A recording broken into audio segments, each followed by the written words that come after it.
Good morning, students of class 9. Welcome back to the online classes now. Let's do our history. Peasants and farmers.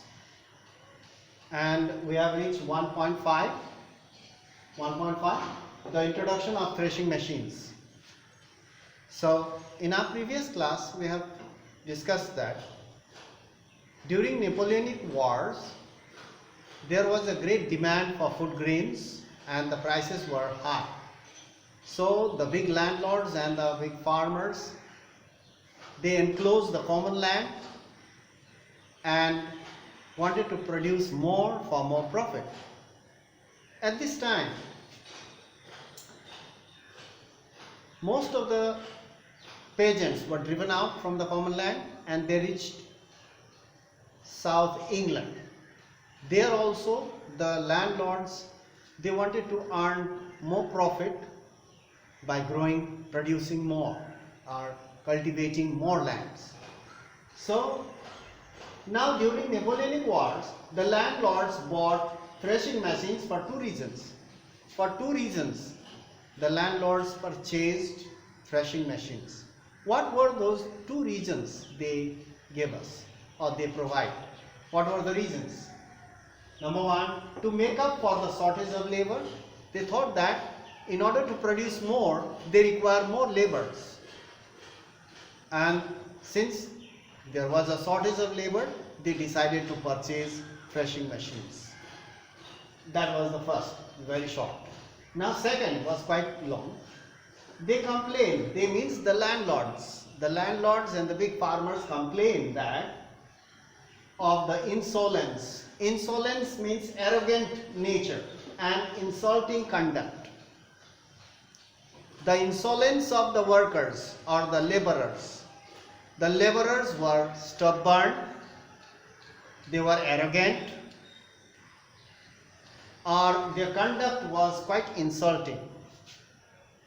So that's why this type of conduct of the laborers, they provided the reason. They complained that the insolence of the laborers, their drinking habits, the labor used to come, they used to drink and come to work.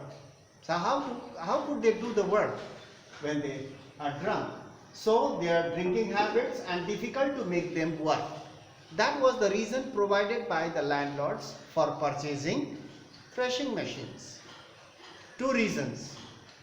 First, to make up for the shortage of laborers, and second, that the laborers, they do not work properly. It is very difficult to make them work because of their arrogant behavior and insulting conduct. So that was the reason. Now here number two, the machines they thought would help them. They thought that the machines would help them to reduce their dependence on laborers.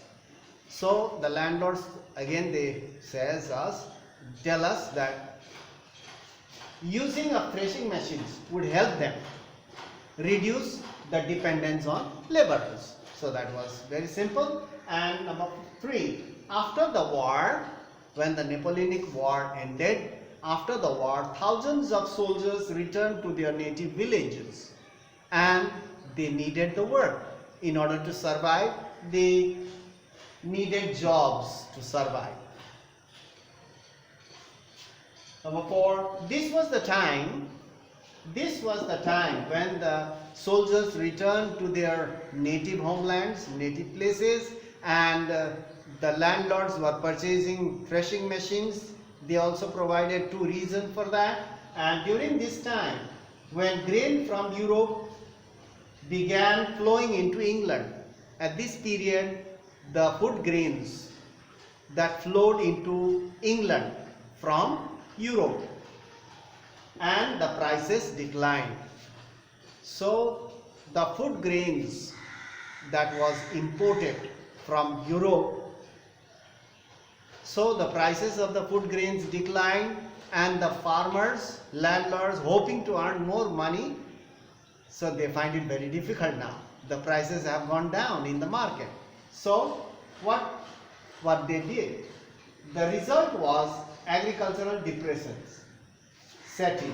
The result, agricultural depression sets in, because the big landlords, they purchase threshing machines, various agricultural tools to produce more. They even occupied common land and big areas. They started cultivating, and they already have a lot of food grains, and the government is purchasing food grains from Europe. There was a glut in the market, so agricultural depression set in, the prices have come down. The landlords began reducing their area of cultivation. The landlord began reducing their area of cultivation and demanded that imports, they demanded the government, they pressurized the government that import of food grains from Europe must be stopped. So after that, what happens? So we'll continue in our next class. So stay safe, go through the online portal, listen carefully. It doesn't take much time. You always make a habit of going through the online portal, so that I will make you understand, and you can go through the book at home. It becomes very clear, part by part. So that's all. In our next class, we'll do what happened after that. They reduced their agricultural land, and they pressurized the government to stop import of food grains from Europe. So later on, next we'll do in our next class. Thank you for watching. That's all.